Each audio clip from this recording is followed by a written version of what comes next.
Hello guys, so మీ షార్ట్స్ని మీరు ఎలా analyse చేసుకోవాలి అంటే ఎలా అర్థం చేసుకోవాలనేది చెప్తాను ఈ షార్ట్లో. సో మీరు ఎప్పుడైనా YouTube creator studio app open చేస్తారో మీకు ఇలా ఒక గ్రాఫ్ కనిపిస్తుంది. సో ఇలా కనిపిస్తుంది ఒకటి.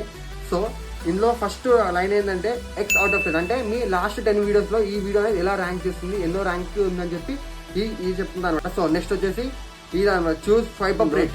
ఆడియన్స్కి మీ షార్ట్ వెళ్తుందో అప్పుడు వాళ్ళు చూస్తున్నారా లేకపోతే ఎంత స్పీడ్గా స్కిప్ చేస్తున్నారు అనేది ఈ గ్రాఫ్లో తెలుసుకుంది అనమాట. సో ఇది third feature audience relation. So ఇందులో ఏంటంటే మీ వీడియోని ఆడియన్స్ ఎంతవరకు చూస్తున్నారు అనేది ఇందులో తెలుస్తుంది. సో మీరు షార్ట్స్ని వైరల్ చేయాలంటే 100% లాస్ట్ 2 మీద కాన్సన్ట్రేషన్ చేయాలన్నమాట. ఎప్పుడైతే ఈ 70% పైగా వెళ్తాయో అప్పటి వరకు మీరు మీ వీడియోస్లో ఎక్స్పెరిమెంట్ చేస్తుంది. సౌండ్తో కానీ టైటిల్స్తో కానీ స్క్రిప్ట్స్తో కానీ ఎక్స్పెరిమెంట్ చేస్తూనే ఉండండి. సో నెక్స్ట్ లాస్ట్ ఈ thumbnail అనమాట. యూట్యూబ్ షార్ట్స్కి thumbnail అనమాట. యూట్యూబ్ షార్ట్స్ thumbnail ఎలా పెట్టాలి, యూట్యూబ్ షార్ట్స్ అప్లోడ్ చేస్తారు. ఇక్కడ పెన్సిల్ ఐకాన్ ఉంది కదా, ఈ పెన్సిల్ ఐకాన్ మీద క్లిక్ చేస్తే ఏదో ఒక 60 సెకండ్స్ ఫ్రేమ్లో ఏదో ఒక ఫ్రేమ్ సెలెక్ట్ చేసుకోవడానికి వస్తుంది. సో అదే మీ thumbnail